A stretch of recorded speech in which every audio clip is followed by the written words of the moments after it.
بسم الله الرحمن الرحيم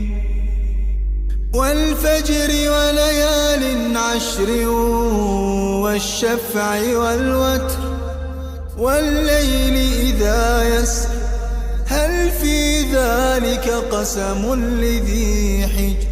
ألم تر كيف فعل ربك بعاد إرم ذات العماد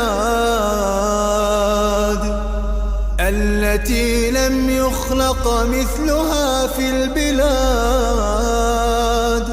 وثمود الذين جابوا الصخر بالواد وفرعون ذي الأوتاد الذين طغوا في البلاد فأكثروا فيها الفساد فصب عليهم ربك سوط عذاب إن ربك لبالمرصاد فأما الإنسان إذا ما ابتلاه ربه فأكرمه ونعمه فيقول ربي أكرمن وأما إذا ما ابتلاه فقدر عليه رزقه فيقول ربي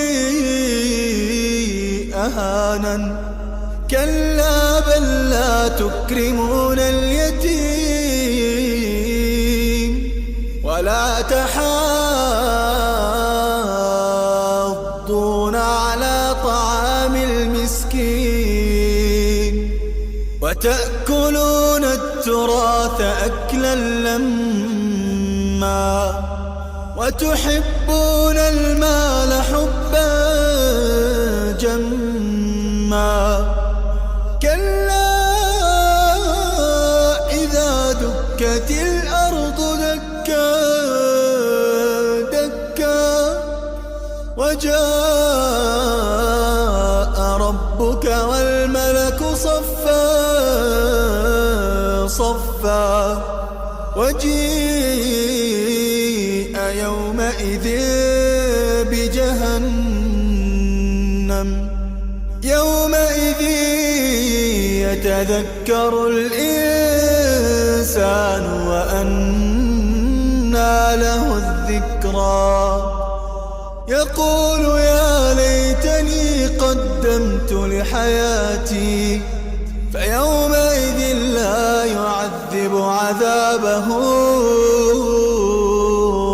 أحد ولا يوثق وثاقه أحد يا أيتها النفس المطمئنة ارجعي يا أيتها النفس المطمئنة ارجعي إلى ربك راضية مرضية فادخلي في عبادي وادخلي جنتي.